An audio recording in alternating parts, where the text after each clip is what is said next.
From 1933 to 1945, some of the worst atrocities known to society occurred. The Nazi Party, led by Adolf Hitler, took it upon themselves to eliminate the European Jewish population. They invaded numerous countries and sent all Jewish citizens that they could gather to concentration camps. Around 6 million Jews were slaughtered, and more than 7 million others were eliminated in the process.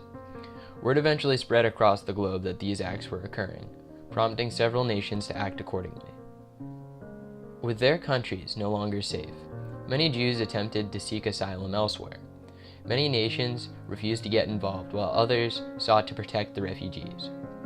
Switzerland refused to be the subject of Nazi invasion and retained a neutral stance throughout the Holocaust as a result, and refused to take in Jewish refugees.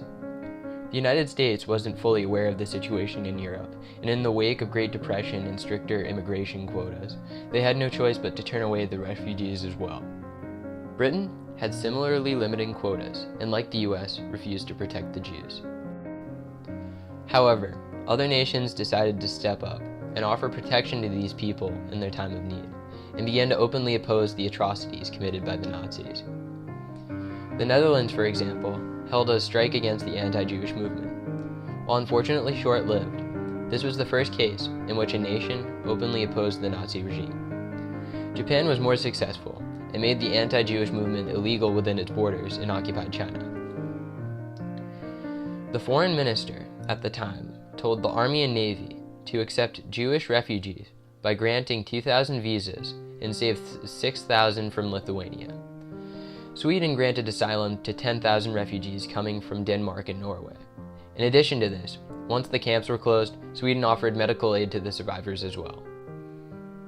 In an interview with Helen Fagan, a Holocaust survivor from Poland and a former professor of Judaic Studies and English at the University of Miami, she has said that the reaction in Europe's population was very mixed. In Poland, the population refused to return homes and possessions to returning Auschwitz survivors, and in many cases staged pogroms, killing them. Certainly, the newly emerged Germany had their own issues dealing with their own destruction and economy, and the Jewish issue was too sensitive to be even considered by the former Nazi state. Until, of course, the Nuremberg trials, which brought the atrocities and perpetrators into the public forum. Britain has played a very infamous role in the post-Holocaust treatment of survivors, having blocked their return to then Palestine and later Israel, and sending camp survivors to yet another camp in Cyprus, denying them their freedom. The United States was very slow to play a role in rescuing survivors. Only after the United Nations created the United Nations Refugee Rehabilitation Agency, or the UNRRA, and established Displaced Persons Camp for Holocaust refugees, did the U.S. participate in helping the refugee problems. Despite the overwhelming amount of evidence that these events occurred, there is an alarming amount of people who deny that the Holocaust ever transpired. People like David Cole, Mark Weber, David Irving, Norman Finkelstein, and Ernst Zundel, among others, are outspoken in their denial of the Holocaust. Some argue that it was no more than an excuse for alleged victims to extort large sums of money through reparations. Others believe that many were imprisoned but never executed. Some also argue that certain aspects of the Holocaust were exaggerated, like the gas chambers, for example, due to the fact that no autopsies were ever performed on any victims, and that the layout of the showers would apparently have made it impossible for them to be used as a form of execution.